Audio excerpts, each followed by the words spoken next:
Hi ಸ್ನೇಹಿತರೆ, ಕೃಷಿ ಬದುಕೆ ನಮಸ್ಕಾರಗಳು.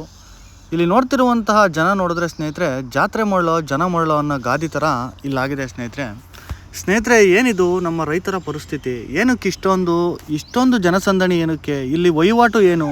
ಇದನ್ನು ತಿಳಿಸ್ಕೊಡ್ತಾ ಹೋಗ್ತೀನಿ ನೋಡಿ ಸ್ನೇಹಿತರೆ. ಈಗ ರೈತರು ಸಾಗಾಣಿಕೆ ಮಾಡಿರುವಂತಹ ಮರಿಗಳನ್ನ ಮಾರಾಟ ಮಾಡೋದು ಒಂದು ಸಂತೆ ಅಂತ ಇರುತ್ತೆ ಸ್ನೇಹಿತರೆ. ಆ ಸಂತೆಯಲ್ಲಿ ಏನೆಲ್ಲ ವ್ಯವಹಾರಗಳು ಆಗ್ತವೆ ಅಂದರೆ ಸ್ನೇಹಿತರೆ, ಇಲ್ಲಿ ನೋಡ್ತಿರುವಂತಹ 3% ರೈತರು ಏನಿದ್ದಾರೆ ಇಲ್ಲಿ 1/2% ದಲ್ಲಾಳಿಗಳ ಹಾವಳಿನೇ ಹೆಚ್ಚಿರುತ್ತೆ ಸ್ನೇಹಿತರೆ. ಏನಕ್ಕೆ ಹಿಂಗೆ ಅಂತಂದರೆ ಕಾಂಪಿಟೇಷನ್ ಸ್ನೇಹಿತರೆ. ಈಗ ತುಂಬ ಯುವತಿಯರು ಏನು ಮಾಡ್ತಿದ್ದಾರೆ, ತುಂಬ ಹೈನುಗಾರಿಕೆಯಲ್ಲಿ ದುಡ್ಡಿದೆ ಅಂತೇಳಿ ತುಂಬ ಜನ ಬರ್ತಿದ್ದಾರೆ ಸ್ನೇಹಿತರೆ. ಇದು ಮೊದಲಿಗೆ ಕಾನ್ಸೆಪ್ಟ್ ಆಗಿ ಏನಾಗ್ಬಿಟ್ಟಿದೆ ಸ್ನೇಹಿತರೆ, ನಾವು ಈಗ ಒಂದು ಮರಿ ಒಂದು 10 kg 15 kg ಬತ್ತಿರೋ ಅಂಥ ಮರಿನ ತಗೊಂಡು ಬಂದು ಸಾಗಾಣಿಕೆ ಮಾಡಬೇಕು ಅಂದ್ರೆ ಸ್ನೇಹಿತರೆ 10,000 to 12,000 ರೂಪಾಯಿ ಒಂದು ಮರಿ ಹೇಳ್ತಾರೆ ಸ್ನೇಹಿತರೆ.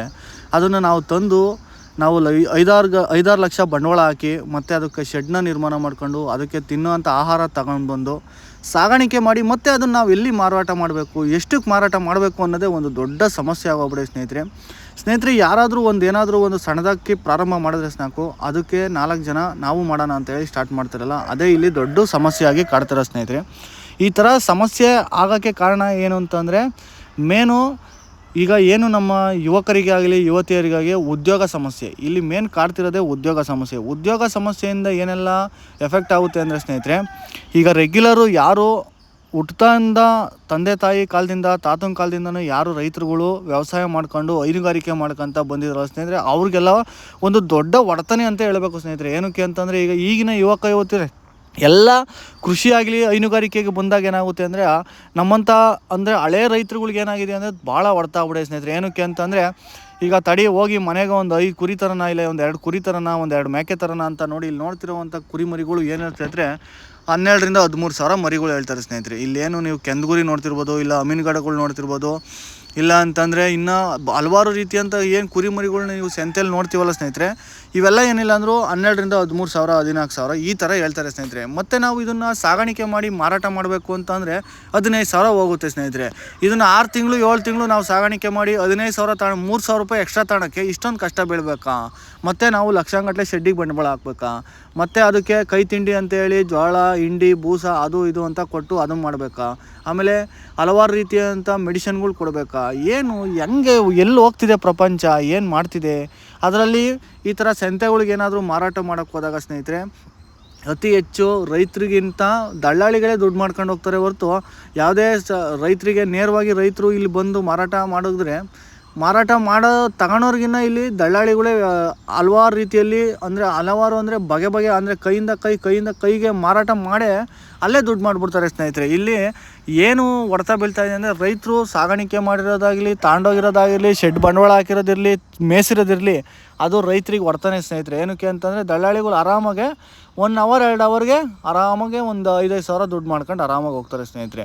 ಹಂಗಾಗಿ ಸ್ನೇಹಿತರೆ, ಯಾರೇ ಯುವಕರಾಗಲಿ ಯುವತಿಯಾಗಲಿ ಒಂದು ಸಂದೇಶ ಏನಂತಂದರೆ ಈ ಹೈನುಗಾರಿಕೆಗೆ ಬನ್ನಿ ಅಂದರೆ ಸ್ನೇಹಿತರೆ, ಯಾರು ಅತಿ ಹೆಚ್ಚು ಬಂಡವಾಳ ಹಾಕಿ ಅತಿ ಹೆಚ್ಚು ನೀವು ಇನ್ವೆಸ್ಟ್ಮೆಂಟ್ ಮಾಡ್ಕೊಂಡು ಮತ್ತು ಹಲವಾರು ರೀತಿಯ ಬಗೆ ಅಂತ ಇಲ್ಲ ಅದರಲ್ಲೂ ದುಡ್ಡಿದೆ ಇದರಲ್ಲೂ ದುಡ್ಡಿದೆ ಅಂತೇಳಿ ನೀವು ಸಾಗಾಣಿಕೆ ಮಾಡಿ ಏನಾದರೂ ನೀವು ಮಾರಾಟ ಮಾಡಬೇಕು ಅಂದರೆ ಇಲ್ಲಿ ಏನು ನಮ್ಮ ರೈತರು ಇಲ್ಲಿ ಏನೋ ಒಂದು 2 ಲಕ್ಷ 3 ಲಕ್ಷ ಇಲ್ಲಿ ಜನನೇ ಇದ್ದಾರೆ ಸ್ನೇಹಿತರೆ. ಈ ಜನಗಳನ್ನ ನೀವು ಫಸ್ಟ್ಗೆ ನೋಡಿದ್ರಲ್ಲ, ಅಲ್ಲಿ ಜನಗಳಿಗಿನ್ನ ಈ ಮರಿಗಳಿಗಿನ್ನ ಜನಗಳೇ ಜಾಸ್ತಿ ಇದ್ದಾರೆ.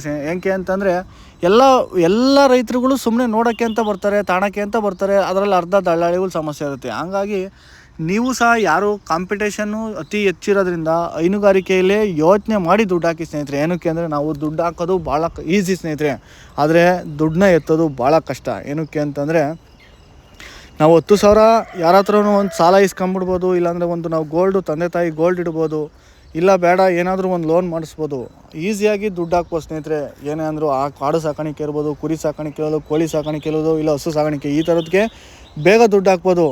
ಆದರೆ ಎತ್ತೋದು ಭಾಳ ಕಷ್ಟ ಸ್ನೇಹಿತರೆ. ಏನಕ್ಕೆ ಅಂತಂದರೆ ಪ್ರತಿ ಸಮಸ್ಯೆ ರೈತರು ಎದುರಿಸೋ ಸಮಸ್ಯೆ ಏನು ಅಂತಂದರೆ ಒಂದು ಮರಿ ಏನಾದರೂ ಸತ್ತೋಯ್ತು ಅಂತಂದರೆ ಭಾಳ ಕಷ್ಟ. ಏನಕ್ಕೆ ಅಂದರೆ ಅದಕ್ಕೆ ಮೆಡಿಷನ್ ಇರ್ಬೋದು, ವ್ಯಾಕ್ಸಿನೇಷನ್ ಇರ್ಬೋದು, ಇದೆಲ್ಲ ಮಾಹಿತಿ ಇರೋಲ್ಲ. ಒಂದು ಮಾಹಿತಿ ಇದ್ದರೂ ಸ್ನೇಹಿತರೆ ಈ ಸಂತೆಗೆ ಬರೋ ಮರಿಗಳ್ನಲ್ಲಿ ಅರ್ಧ ಮೋಸನೇ ಇರುತ್ತೆ ಸ್ನೇಹಿತರೆ. ಏನಕ್ಕೆ ಅಂತಂದರೆ ಈಗ ತುಂಬ ಜನ ಏನು ಮಾಡ್ತಾರೆ, ಅದಕ್ಕೆ ಅತಿ ಹೆಚ್ಚು ನೀರು ಕುಡಿಸೋದು, ಇಲ್ಲ ಅತಿ ಹೆಚ್ಚು ಏನಾದರೂ ತಿನ್ನಿಸ್ಬಿಡೋದು, ಈ ಥರ ಹಲವಾರು ರೀತಿಯಲ್ಲಿಯೂ ಸಹ ಮೋಸ ಹೋಗ್ತಾಯಿದೆ ಸ್ನೇಹಿತರೆ. ಹಾಗಾಗಿ ಆದಷ್ಟು ಹೈನುಗಾರಿಕೆ ಬರುವಂಥ ಯುವಕ ಯುವತಿಯರು ಆದಷ್ಟು ಯೋಚನೆ ಮಾಡಿ ಕಾಲಿಡಿ ಸ್ನೇಹಿತರೆ. ಏನಕ್ಕೆ ಅಂದರೆ ಕೃಷಿ ಒಂದು ಆಯ್ಕೆನೇ ಅಂತಂದರೆ ಮುಂದಕ್ಕೆ ಮಾಡಿದ್ರೆ ಒಳ್ಳೆಯದೇ.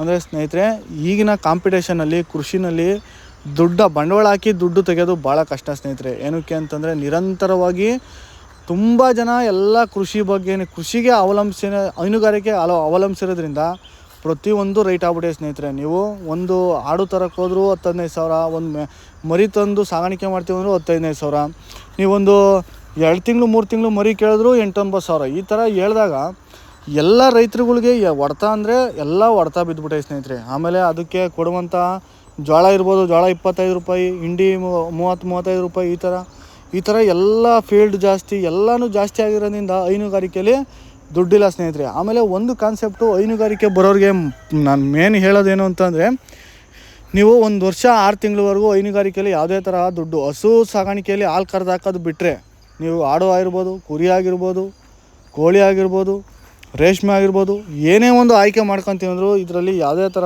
ದುಡ್ಡನ್ನ ನೀವು ನೋಡೋಕ್ಕೆ ಆಗೋದೇ ಇಲ್ಲ ಸ್ನೇಹಿತರೆ. ಏನಕ್ಕೆ ಅಂದರೆ ಇದು 1 ವರ್ಷ 6 ತಿಂಗಳು ತಗೊಳುತ್ತೆ ಸ್ನೇಹಿತರೆ. ಏನಕ್ಕೆ ಅಂತಂದರೆ ಅದನ್ನು ನೀವು ಹೇಗೆಲ್ಲ ಪೋಷಣೆ ಮಾಡ್ತೀರಾ, ಹೇಗೆಲ್ಲ ಆಹಾರ ಕೊಡ್ತೀರಾ ಅನ್ನೋದನ್ನ ತಿಳ್ಕೊತ ಕಾಲಿಡೋದು ತುಂಬ ಒಳ್ಳೆಯ ಸ್ನೇಹಿತರೆ. ಧನ್ಯವಾದಗಳು.